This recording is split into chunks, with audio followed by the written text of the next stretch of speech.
Investment summit का भाजपा नेताओं ने विरोध किया। इस पर मुख्यमंत्री अशोक गहलोत ने पलटवार करते हुए कहा कि जो इन्वेस्ट करेगा हम सबका स्वागत करेंगे, चाहे अडानी हो, अंबानी हो या फिर अमित शाह के बेटे जय शाह हो। वहीं बता दें समिट पर बीजेपी कांग्रेस आमने सामने है। देखिए इस पर खास रिपोर्ट।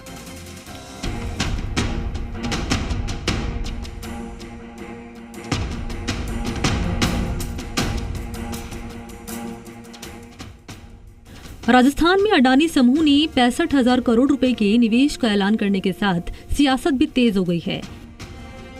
गहलोत संग अडानी की तस्वीरों पर पलटवार करने से बीजेपी नेताओं ने खूब तंज कसे। इस पर आज मुख्यमंत्री गहलोत ने पलटवार करते हुए कहा कि बीजेपी ने अडानी को लेकर मीडिया ट्रायल का प्रयास किया। बीजेपी को समिट का विरोध उल्टा पड़ेगा। प्रदेश का युवा कहेगा आप मेरे रोजगार, प्रदेश के निवेश के बीच में क्यों आ रहे हैं।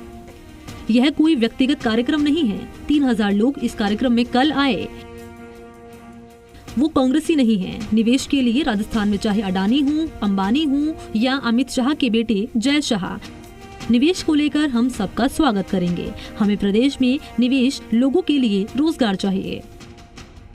बीजेपी नेता राजेंद्र राठौड़ को लेकर कहा, राठौड़ जब तक मीडिया में बोल नहीं लेते तब तक उनको नींद नहीं आती, लेकिन उनकी बातों में कोई दम नहीं है। गहलोत ने कहा कि 3,000 निवेशकों में सभी विचारधाराओं के व्यापारी शामिल थे। जो लोग इस पर सवाल उठा रहे हैं उन्हें बताना चाहिए कि कई व्यापारी किसी पार्टी में शामिल हो जाते हैं तो क्या वे दूसरे राज्यों में निवेश नहीं करते। मुझे ये समझ नहीं आया कि बीजेपी ने इस कार्यक्रम में इन्वेस्ट समिट का विरोध क्यों किया। आप कांग्रेस का विरोध कीजिए, लेकिन राजस्थान के युवाओं के भविष्य के मौकों का विरोध क्यों कर रहे हो। क्या बीजेपी हमारे इतने अंतर विरोध में आ गई है कि वो प्रदेश के सुनहरे भविष्य के लिए हो रहे कार्यों का विरोध करेगी। उन्होंने कहा, मेरा विरोध करते हुए बीजेपी प्रदेश का विरोध करने में जुट गई है। उधर कांग्रेस शासित राज्य राजस्थान में अडानी समूह का निवेश के ऐलान के बाद अपने भाषणों में अडानी का नाम लेकर केंद्र सरकार पर विरोध करने वाले राहुल गांधी ने भी ट्वीट करके स्पष्ट कर दिया कि वो किसी कॉरपोरेट के खिलाफ नहीं है, बल्कि उनका विरोध मोनोपोली को लेकर है। अडानी ने राजस्थान में 60,000 करोड़ रुपए से ज्यादा के निवेश का ऐलान किया। कोई भी मुख्यमंत्री इस तरह के ऑफर को मना नहीं कर सकता, बल्कि इस तरह के ऑफर को नकारना किसी मुख्यमंत्री के लिए ठीक भी नहीं होगा। राजस्थान में सरकार ने इस निवेश के लिए राजनीति का इस्तेमाल नहीं किया। अगर वो ऐसा करेंगे तो मैं यहाँ भी अडानी का विरोध करूंगा। मैं न बिजनेस के खिलाफ हूँ, न कॉरपोरेट्स के खिलाफ हूँ। मैं कॉन्सेंट्रेशन ऑफ कैपिटल, पूंजी के केंद्रीकरण के खिलाफ हूँ। इन्वेस्ट समिट के समापन समारोह के बाद मीडिया से बातचीत में मुख्यमंत्री गहलोत ने कहा कि इनसे 10 लाख युवाओं को रोजगार मिलेगा। नौकरी देने में इस सरकार का रिकॉर्ड होगा। समिट में सिर्फ MOU पर हस्ताक्षर ही नहीं हुए, बल्कि करीब 40% परियोजना अगली स्टेज में पहुंच चुकी है। देश दुनिया के व्यापारी यहां आए और यहां मिले सम्मान से अभिभूत दिखे। कर्ज समेत अन्य सरकारी सुविधाएं आसानी से उपलब्ध करवाई जाएंगी। MSME नीति तैयार कर लघु, सूक्ष्म और मध्यम उद्योगों को बढ़ावा देने की कोशिश की गई है।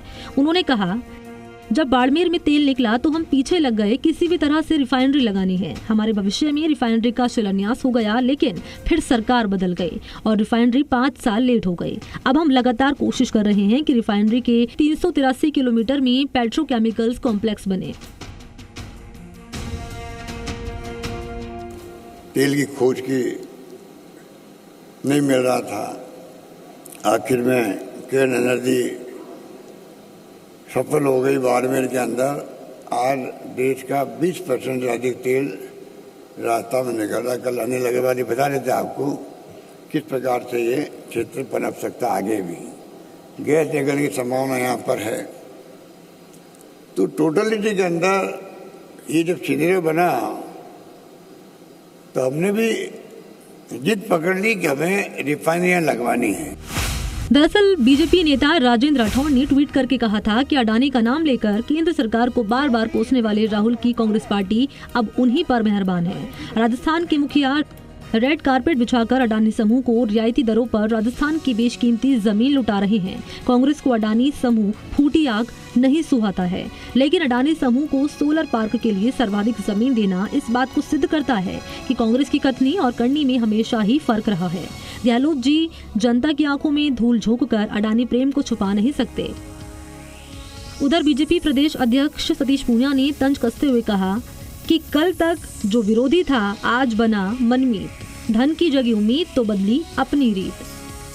साथ ही उन्होंने वीडियो भी शेयर किया जिसमें राहुल गांधी गौतम अडानी को लेकर केंद्र सरकार पर निशाना साधते नजर आ रहे हैं। दीपक गोयल, जी मीडिया, जयपुर।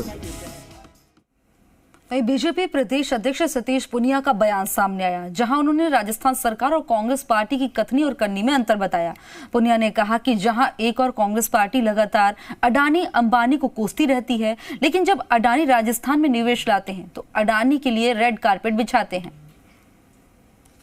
किस तरीके से राहुल गांधी सवाल खड़े करते हैं अडानी पर, अंबानी पर, मोदी जी पर और केंद्र की सरकार पर।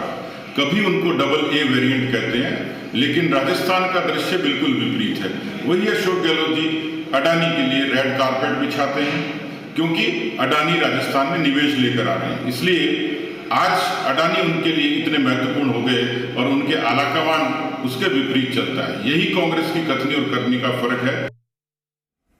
बीजेपी प्रवक्ता और विधायक रामलाल शर्मा ने सीएम अशोक गहलोत पर निशाना साधते हुए कहा कि प्रदेश के मुखिया को बीजेपी का फोबिया हो गया है। मुख्यमंत्री वहीं सुबह उठते ही बीजेपी और केंद्र सरकार पर निशाना साधते हैं। जिस काम में बीजेपी का लेना देना नहीं है उस पर बीजेपी को घेरते हैं। यही नहीं, रामलाल शर्मा ने सरकार को बता दें लोगों को गुमराह करने का आरोप भी लगाया। उन्होंने कहा कि सरकार ने केवल जनता को सपने दिखाने का काम किया है। कहते हैं कि बीजेपी वाले माहौल खराब करने लग रहे हैं। राजस्थान का इतिहास ऐसा रहा है, राजस्थान मरु प्रदेश से विकसित प्रदेश की ओर हम ले जाना चाहते हैं, लेकिन बीजेपी वाले ले जाना नहीं चाहते। भारतीय जनता पार्टी हमेशा राजस्थान का सर्वांगीण विकास के पक्ष में रही है। कभी भी भारतीय जनता पार्टी की मानसिकता ये नहीं है कि राजस्थान आगे नहीं बढ़े। हम तो ये चाहते हैं कि राजस्थान पूरे विश्व के अंदर नंबर 1 बने, लेकिन आपकी नीति और नीयत के अंदर अंतर है। आप कहते कुछ हैं, करते कुछ हैं। राज्य में लगातार हो रही बारिश ने किसानों को परेशान करके रख दिया। एक तरफ